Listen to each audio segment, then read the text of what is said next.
Oke, Assalamualaikum warahmatullahi wabarakatuh. Selamat siang untuk anak bapak semuanya, kelas 10 IPA semuanya. Kita langsung masuk bab yang selanjutnya adalah bab yang selanjutnya itu bab kedua, redoks. Redoks kepanjangan dari reduksi oksidasi. Langsung saja kita masuk ya.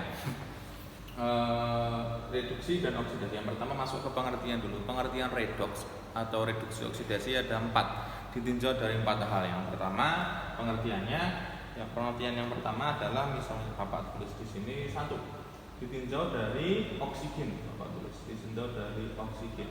Pertanyaannya, oksidasi reaksi yang bagaimana? Pengertian kalau dari oksigen adalah reaksi yang mengikat, reaksi yang mengikat oksigen seperti ini.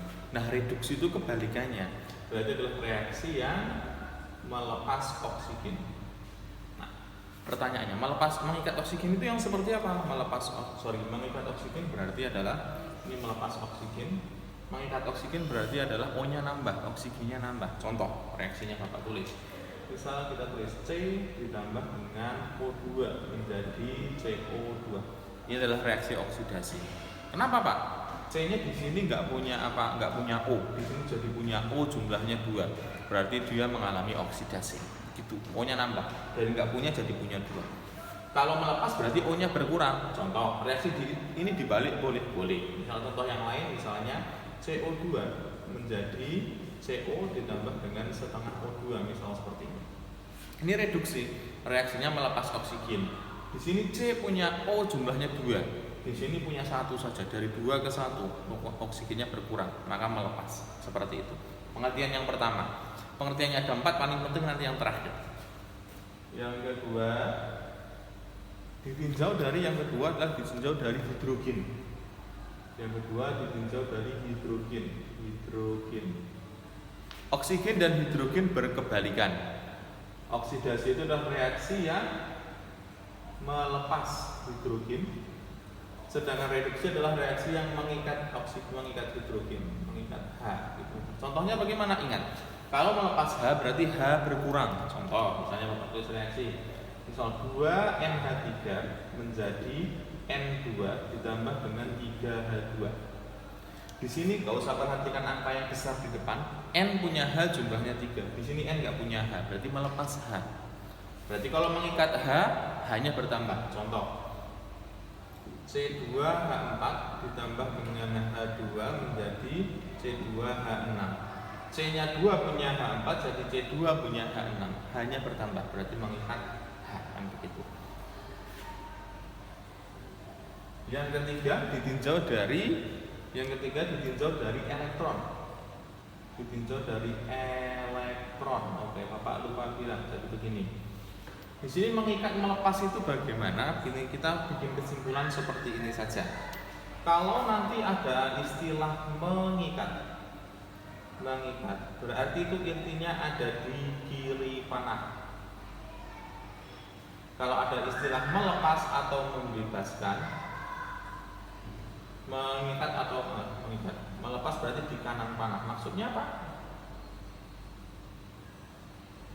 Contoh ini, mengikat oksigen di sini mengikat hidrogen. Mengikat oksigen, O yang sendirian ada di kiri panah. Mengikat kan di kiri. Mengikat H yang sendirian di kanan panah. Melepaskan berarti di sini melepas H, melepas O. Melepas O berarti O di kanan, O-nya di kanan, melepas H di kanan, seperti itu. Berarti nanti di elektron juga seperti itu. Contoh, reaksi oksidasi adalah reaksi yang melepas elektron. Elektron Bapak singkat seperti ini saja, E-.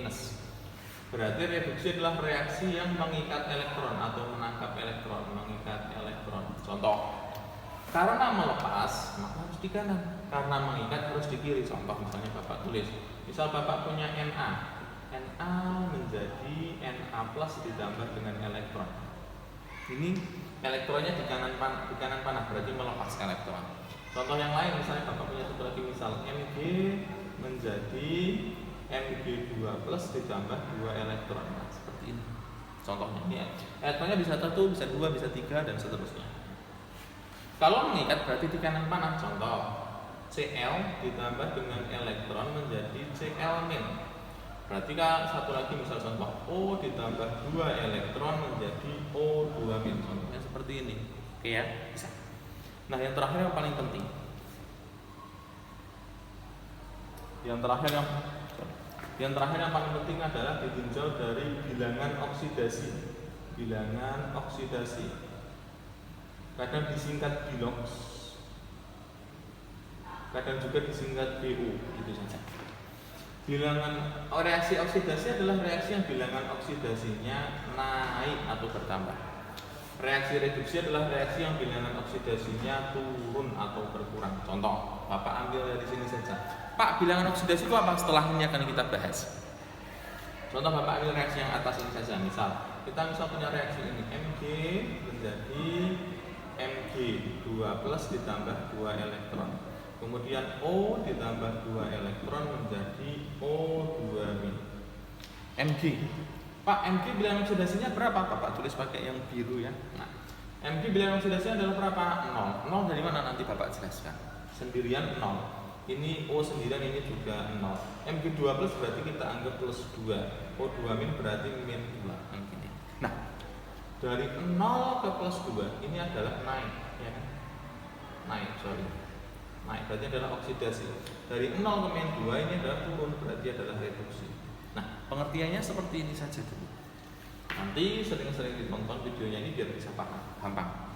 Nah, selanjutnya akan Bapak jelaskan tentang bilox atau bilangan oksidasi atau BO.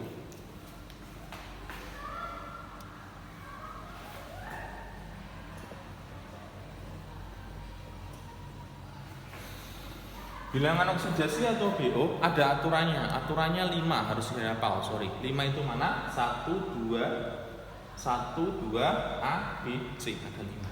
3-nya ada, 3 A, B, C. Nah, aturan bilox yang pertama adalah unsur bebas bilangan oksidasinya adalah 0. Unsur bebas seperti apa? Contoh ini. Misalnya, maka Pak kalau ditanya, H, berarti ini H bilangan oksidasinya berapa? 0. Karena sendirian dalam senyawa kalau seperti itu 0.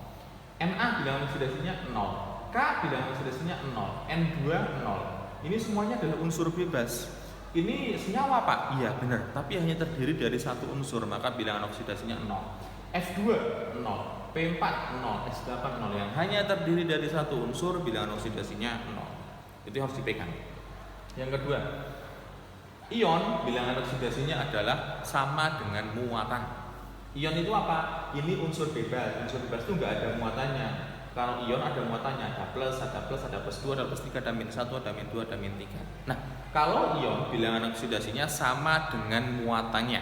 Contoh, ini H plus bilangan oksidasinya berapa? Karena plus berarti bilangan oksidasinya plus 1. Pak, kok beda? Di sini hanya 0, di sini hanya plus 1. Karena di sini hanya sendirian unsur bebas. Di sini ion ada plusnya. Begitu. Na plus bilangan oksidasinya plus 1. Pak, kenapa di sini Na 0, di sini Na plus 1? Karena di sini Na-nya sendirian unsur bebas, di sini ion, maka plus 1. Kalau Ca2 plus berarti bilangan oksidasinya plus 2. Al3 plus berarti plus 3. Selemin berapa? Min 1. O2 berarti min 2, seperti ini. Nah, yang ketiga aturan yang ketiga adalah yang 3A. Ini adalah harus dihafal. Golongan 1A itu bilangan oksidasinya plus 1. Golongan 2A itu plus 2, golongan 3A itu plus 3 dalam senyawa. Ingat, dalam senyawa.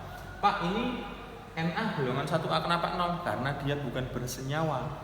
Dia adalah unsur bebas. Maksudnya dalam senyawa, misalnya senyawa seperti ini. Dalam senyawa jumlah muatan sama dengan 0. 0 itu bisa saja plus 1 tambah min 1, plus 2 tambah min 2, plus 3 tambah min 3, dan seterusnya. Nah, maka ini misalnya Bapak mau tanya, ini Na berapa, K berapa, Ca yang paling depan berapa, misalnya Bapak tanya. Simple. Na di sini bilangan oksidasinya berapa? Ini senyawa. Na itu golongan 1A, maka bilangan oksidasinya adalah plus 1. Karena begitu. KOH Bapak tanya, K bilangan oksidasinya berapa Pak? Karena ini senyawa, K itu golongan 1A, maka bilangan oksidasinya plus 1. CaO berapa Pak? Ca-nya. Ca itu golongan 2A, dalam senyawa berarti plus 2. Mg, Bapak tanya, Mg golongan 2A, maka Mg-nya plus 2. Al2O3, Al-nya plus berapa? Al itu golongan 3A, maka Al plus 3, seperti itu. Nah, yang selanjutnya yang B adalah oksigen. Oksigen itu dibedakan menjadi 3. Ada senyawa oksida, ada peroksida, ada superoksida. Ini agak membingungkan, tapi yang penting Bapak jelaskan saja. Nanti yang paling sering tetap keluar adalah yang oksida. Senyawa oksida itulah senyawa yang ada O dan paling sering kita dengar. H2O, CO2, H2SO4, H3PO4 dan seterusnya. Kalau senyawa peroksida gimana Pak? Senyawa yang terdiri dari golongan 1A dengan O tapi formatnya 22. Golongan 1A dengan O tapi formatnya 22. H2O2, Li2O2, Na2O2 dan seterusnya. Ini jarang keluar. Superoksida lebih jarang keluar lagi. Superoksida adalah senyawa yang terdiri dari golongan 1A dengan O tapi formatnya 12. Contoh LiO2, KO2, NaO2 dan seterusnya. Ini gimana? Yang dua ini nggak usah dihafal, yang dihafal satu saja. Oksida itu bilangan oksidasinya biasanya O itu bilangan oksidasinya adalah -2. Kalau dalam senyawa peroksida bilangan oksidasinya O adalah -1. Senyawa superoksida bilangan oksidasinya O sama dengan -1 misalnya. Yang terakhir halogen. Halogen adalah golongan 7A, FCl-BrI. Semuanya angkanya agak ribet. Semua bilangan oksida, semua halogen itu F-nya bisa FCl-BrI bisa -1. Nah, khusus F-1 saja. CL-BrI itu bisa dari -1 sampai +7 tapi angkanya ganjil semua. Nah, Pak, bagaimana cara membedakannya? Simpel. Kapan -1? Jika hanya terdiri dari dua unsur tapi mengandung FCl-BrI. Contoh, Bapak cek misalnya NaF, NaCl, CaCl2, AlBr3 misal. Kalau seperti ini gimana Pak? Ingat, ini hanya terdiri dari dua unsur dan mengandung FCl-BrI. Berarti NaF, F-nya berapa?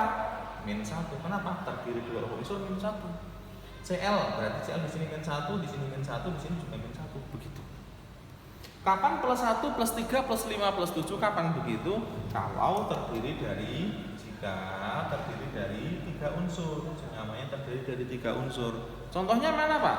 Contohnya misal contohnya adalah senyawa seperti ini misal HClO, HBrO2, HClO3, HClO4 seperti ini. Nah, kalau seperti ini biasanya adalah bilangan oksidasinya bisa +1, bisa +3, bisa +5, bisa +7. Membedakannya lagi gimana? Biasanya kalau terdiri dari 3 unsur, +1 itu kapan? Jika O-nya 1 saja. Jika O-nya 1. +3 kapan? Jika O-nya 2. +5 itu jika O-nya 3. +4, +7 jika O-nya 4. Maka ini HClO, O-nya 1, maka Cl-nya +1 karena ketika O-nya 1, Cl-nya +1. Kalau O-nya 2 +3, maka ini +3. Ini O-nya 3, maka ini +5, maka ini +7 seperti itu. Nanti Bapak jelaskan lagi kalau nggak paham.